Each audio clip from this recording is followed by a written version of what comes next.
Bonjour, donc j'ai fait une petite balade aujourd'hui. Une petite balade pour parler du politiquement correct. Voilà, je suis dans un cadre magnifique, tout blanc aujourd'hui. Ça fait vraiment du bien de voir du blanc, de prendre de la lumière aussi. Et j'ai envie de parler de ça aujourd'hui parce que c'est un sujet, je pense, d'actualité. C'est le fait de toujours vouloir être correct, de toujours être influencé justement par une pensée qu'on doit avoir et une pensée qu'on n'a pas le droit d'avoir. Vous voyez, cette sorte de dictature de l'esprit qui aujourd'hui est le vrai fascisme. Le fascisme, c'est juste de ne pas laisser l'autre croire autre chose, quelle que soit la pensée. Il n'y a pas une pensée supérieure à l'autre. Vous voyez, par exemple, il y a un politiquement correct, c'est quand les gens parlent du Front National, on n'a pas le droit. Je suis pas en train de défendre quoi que ce soit. Voilà, mais même d'en parler déjà, c'est comme si ça créait une sorte de tension, juste de parler d'un parti politique, dans lequel en plus moi je suis pas du tout en accord. Je me sens obligé de me positionner comme ça, justement à cause de cette pression qu'il peut y avoir. Sauf que pour moi, les gens ont le droit de penser ce qu'ils veulent.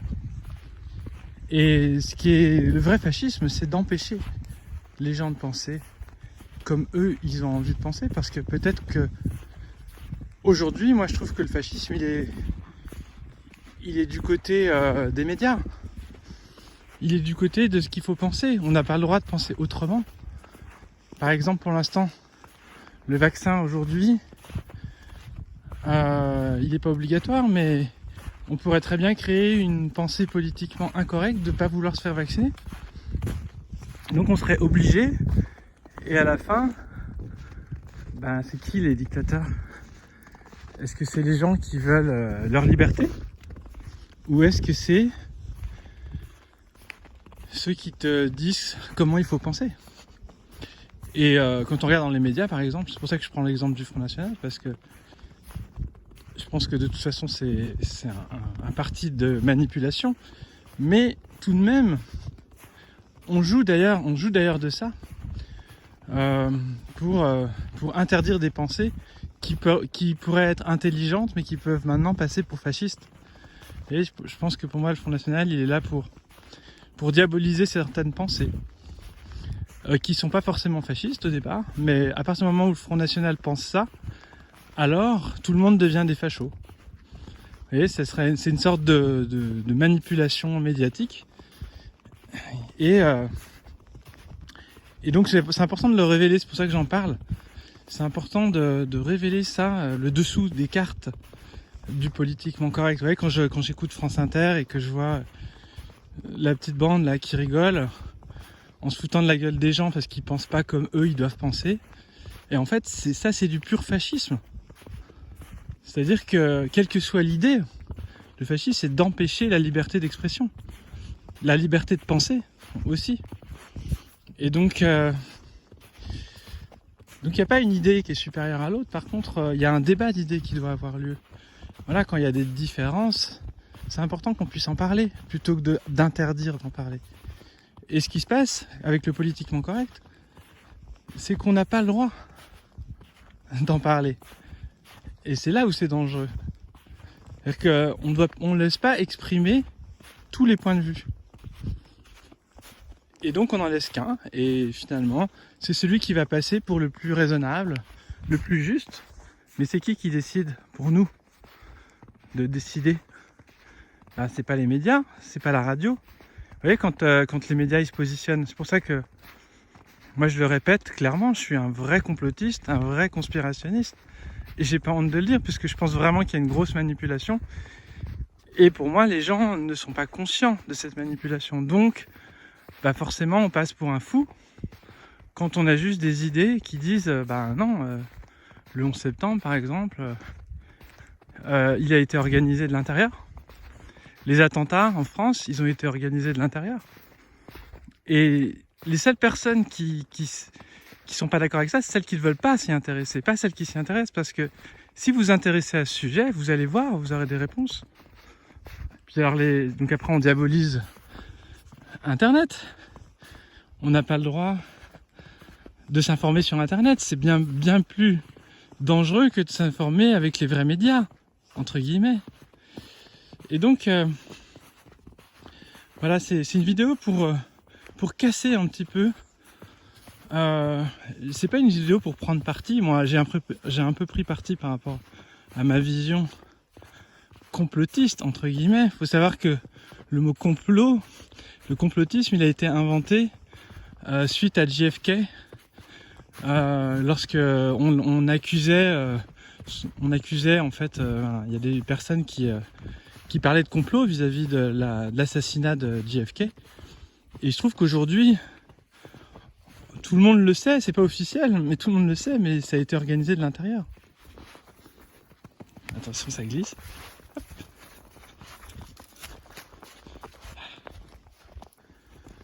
Ah, c'est bon d'être là. Donc, heureusement qu'il y a la nature pour nous réconcilier un petit peu avec ce monde de fous. Ce monde d'inconscient, surtout, d'inconscience. Donc, voilà, j'ai envie, je vais essayer de passer. J'avais envie de communiquer là-dessus.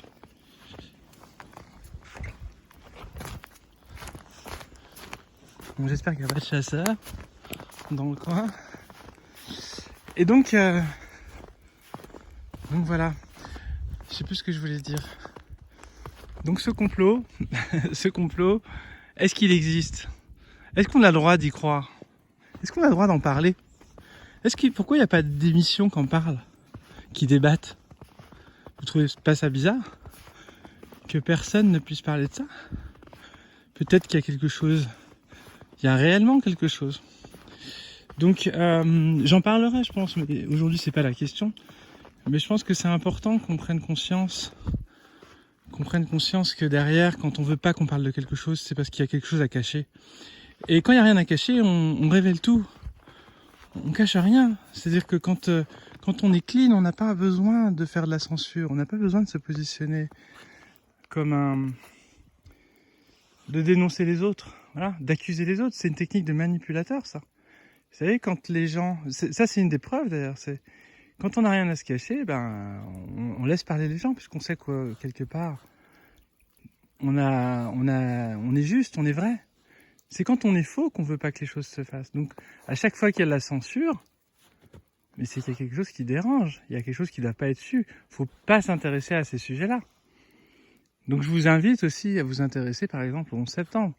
Il y a plein de vidéos, il y a plein de témoignages, et vous verrez que c'est des reportages un peu comme Hold Up qui vont vous retourner le cerveau et qui vont vous permettre de dire « Ah ouais, ok ». Il y a plein de sujets comme ça qu'il va falloir aborder, quoi. Parce que tant qu'on les aborde pas, pour moi, c'est la manipulation, elle peut continuer. La géo-ingénierie, je vous donne quelques mots-clés. Géo-ingénierie, les chemtrails. Chemtrail, c'est C-H-E-M-T-R-A-I-L.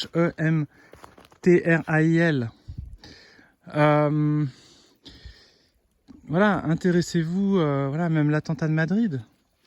Voilà, en fait, il y a plein de choses. Tiens, je vous invite à regarder aussi le film La fin du silence de Élise Lucet.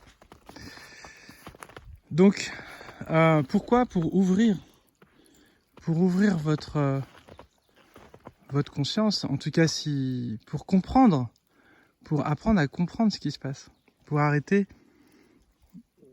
d'être dans le mensonge et d'attendre les informations en écoutant France Bleu ou France Inter. Je sais que je suis un petit peu dur, mais aujourd'hui, moi, je me permets de dire ça parce que je constate aujourd'hui que personne n'est conscient. Très peu de gens, c'est 0,001% de la population qui se sont posés des questions. Il n'y en a pas tant que ça des complotistes, c'est ça que je veux dire. Et dedans, c'est sûr qu'il y en a qui se trompent. Il y en a qui se plantent. Mais au moins, ils se posent des questions. Donc après, on peut tomber dans les fantasmes. Mais il n'y a pas que des fantasmes. Il y a toujours une part de réalité. Voilà, donc c'était une petite vidéo un petit peu qui a besoin encore d'exprimer des choses et parce que vraiment j'ai hâte que l'information circule. Et surtout, à un moment donné, ce qu'il faut comprendre aussi, c'est que tant que le monde ne conscientisera pas la manipulation continuera. Donc c'est seulement au moment où on prend conscience que quelqu'un nous manipule qu'on arrête d'être manipulé. Voilà. Donc intéressez-vous au moins, posez-vous la question, est-ce que vous êtes manipulé? Voilà, c'est un petit peu ça. Je me permets de parler comme ça, c'est vrai que on aurait pu dire posons-nous la question, mais je me la pose déjà, cette question, et je me la suis posée depuis plus de 15 ans, donc et je remarque que les gens veulent pas se poser la question, cette question-là. Pourquoi? Parce que ça remet tout en question, parce que tous les repères sont perturbés.